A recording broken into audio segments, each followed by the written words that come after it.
സംസ്ഥാനത്ത് പുതിയ വാഹനം വാങ്ങിയാലും സെക്കൻഡ് ഹാൻഡ് വാഹനം വാങ്ങിയാലും സ്വന്തം പേരിലാക്കി രജിസ്റ്റർ ചെയ്ത് കിട്ടണമെങ്കിൽ ഇപ്പോൾ മാസങ്ങളുടെ കാത്തിരിപ്പ് വേണം.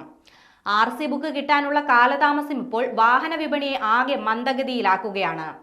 വാഹനം കൈമാറ്റം ചെയ്യാനോ വാഹനം ഈടായി വെച്ച് വായ്പ എടുക്കാനോ പോലും സാധിക്കാതെ വലയുകയാണ് നിലവിൽ സംസ്ഥാനത്തെ വാഹന ഉപഭോക്താക്കളും ഡീലർമാരും.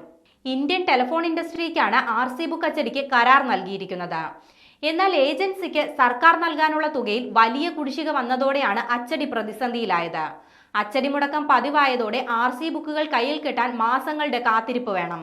ഇപ്പോൾ 6 മുതൽ 8 മാസം വരെ കാത്തിരിക്കേണ്ട അവസ്ഥയാണെന്ന് Kerala state used vehicles dealers and brokers association വ്യക്തമാക്കുന്നു.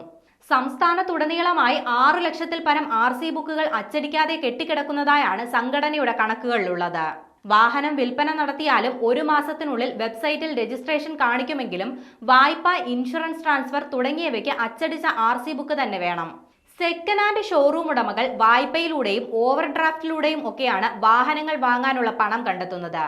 ഷോറൂമിൽ എത്തിച്ച വാഹനങ്ങൾ നിശ്ചിത സമയത്തിനുള്ളിൽ വിറ്റുപോയില്ലെങ്കിൽ വലിയ സാമ്പത്തിക നഷ്ടമാണ് കച്ചവടക്കാർക്ക് ഉണ്ടാകുന്നതെന്നും ഇവർ പറയുന്നു. ഇപ്പോൾ വാഹനം വിറ്റാലും RC ബുക്ക് യഥാസമയം വാങ്ങിയ ആളുടെ പേരിലേക്ക് മാറ്റി നൽകാൻ പോലും ഷോറൂം ഉടമകൾക്ക് സാധിക്കുന്നില്ല. ഇത് കാരണം വിൽപ്പന നന്നായി കുറഞ്ഞു തുടങ്ങിയെന്നാണ് കച്ചവടക്കാർ വ്യക്തമാക്കുന്നത്.